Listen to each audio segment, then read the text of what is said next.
Isa ka ba sa wondering kung ayaw na sa'yo ng taong mahal mo? Hindi ka na gusto ng taong gusto mo. Hindi na loyal sa'yo yung taong nangako sa'yo. Kung isa ka sa mga wondering kung paano mo lalaman kung ayaw na ng taong mahal mo sa'yo, saktong-sakto tong video na ginawa ko ngayon para sa'yo. Dahil ang pag-uusapan natin today ay ang 7 senyales, 7 bagay na magde-determine kung ayaw na ng lalaking mahal mo sa'yo. Interesado kang malaman kung ano yung 7 senyales na to? Mga kapatid, pag-usapan natin yan. Just keep on watching.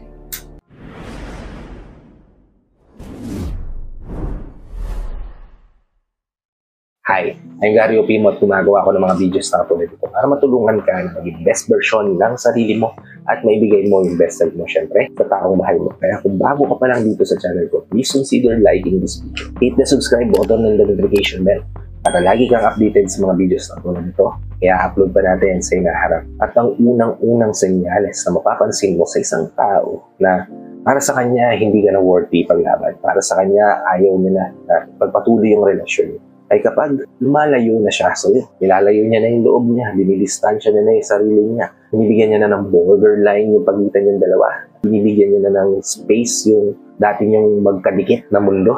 Ibig sabihin lang nun kapatid, hindi niya na gustong ma-involve sa buhay mo. Gumagawa na siya ng paraan para tapusin ang lahat sa inyong dalawa. Kapag nilalayo niya na yung sarili niya sa'yo, ibig sabihin lang nun kapatid, nawawalan na rin siya ng pakialam sa'yo. Inaalisan ka na rin niya ng karapatan na makialam pa sa buhay. Kaya dinidistansya niya na yung sarili niya sa'yo. At kung ganito na yung nararamdaman mo sa partner, malaking senyalis yan kapatid na ayaw niya na sa'yo. Nilalagyan niya na ng gap yung relasyon niyo para tapusin na yan as soon as possible. Painful marinig pero usually nangyayari. Kaya hope hindi ganito yung nararamdaman. Okay? Proceed tayo sa ikalawa, which is hindi ka na niya kinakausap.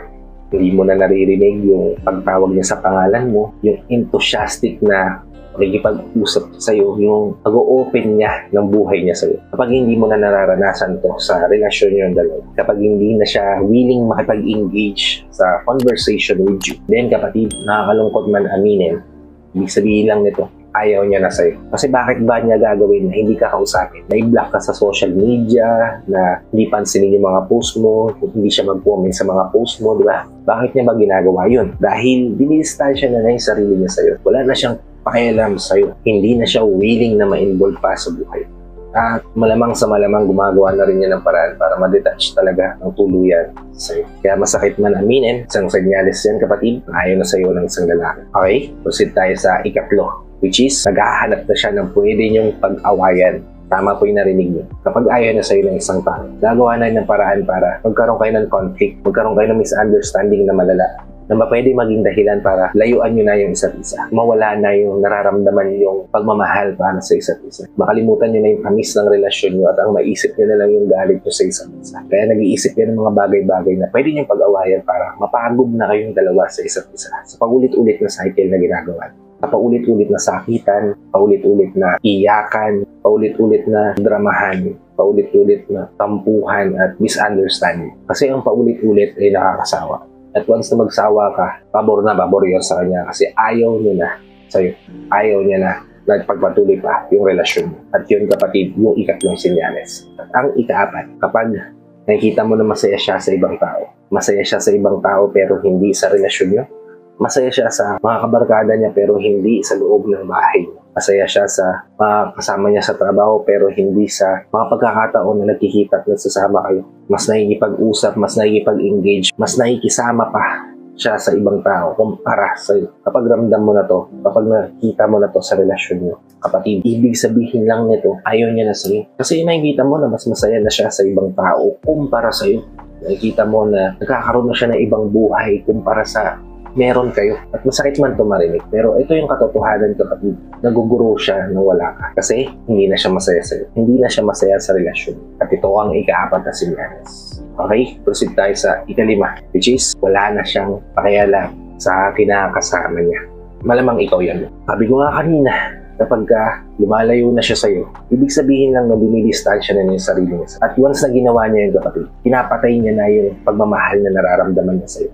Para hindi siya mag-regret sa mga posibleng mangyari sa hinahanap. Pinuputol niya na yung ugnayan yung dalawa sa isa't isa. Inaalis niya na yung paki niya sa sarili niya para sa'yo. Hanggang sa mawalan na talaga siya ng pakialam sa'yo. Maging stranger ka na para sa kanya. Yun yung gusto niya mangyari.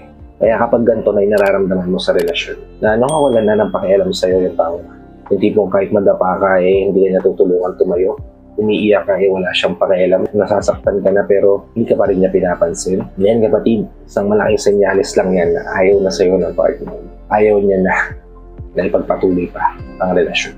Yun kapatid, yung ikalima. Proceed tayo sa ika-adik, which is masyado na siyang busy sa iba pang mga bagay. Wala na siyang oras para sa'yo. Wala na siyang oras na pwedeng ibigay kahit ilang minuto lang para may paramdam sa'yo na mahalaga ka para sa kanya, na naiisip ka niya na mahal ka niya.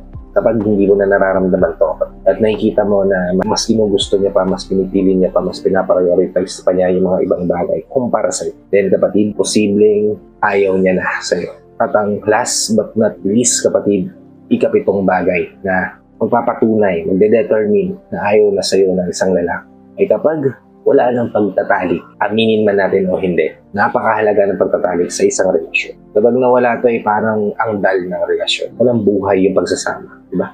Although may mga tao na nabubuhay nang hindi nagtatalik. Pero kasi yung pagtatalik ay isa sa mga patunay na mahal nyo yung isa't isa, na share nyo yung nararamdaman ng bawat isa. Ino-open mo yung sarili mo sa kanya at ibinibigay mo ng buo yung sarili mo sa taong mahal. Kaya naman kung ang relasyon nyo ay nawawala na yung pagtatalik, as in, wala na talaga at all. Alam niyo naman siguro na ang lalaki ay hindi tumatanggi sa kahit anong pagtatalik, diba? Lalo na kung ikaw yung mag-aaya na mahal nila, na may karapatan sila, diba? Tapos all of the sudden, wala na. All of the sudden, hindi na siya eager na i-pursue ka dahil gusto ka niyang makasama sa kama. Then kapatid, isang malaking senyalis lang yan na ayaw na sa'yo ng lalaki niya. Ayaw na sa'yo ng taong mahal. Ayaw niyo na ipagpatuloy yung relasyon niyo at malamang sa malamang, may nakikita na siya na potential na tao na darating sa buhay. At yun kapatid, yung 7 senyales na ayaw na ng lalaki sa babaeng mahal. I hope hindi kayo natamaan sa mga nasabi ko. I hope hindi ganito yung nararamdaman nyo sa relasyon. Dahil alam ko na worthy kang mahalin ng taong pinili mo. So, hope natulungan ko kayo dito sa video. If nakatulong nga naman to sa inyo, na ma-enlighten yung isip, na mabigyan kayo ng mga ideas, please help me share this to your loved ones. Posibilidad natin matulungan ng video para nakatulong na kayo sa kanila. Natulong na rin ako sa kanila. Sa lahat ng FW viewers natin, sa mga viewers natin dito sa Pilipinas na walang sawang nanonood, sumusuporta at palagi nang tune in sa bawat video na ina-upload ko. Maraming salamat po sa palagi ng panonood at pag-support. So, nandito na lang mga kapatid. Sana magkita-kita pa tayo sa susunod na video. At mag-iingat ka kapatid kung nasaan mang lugar ka naroon. May God always bless you and protect you. Peace.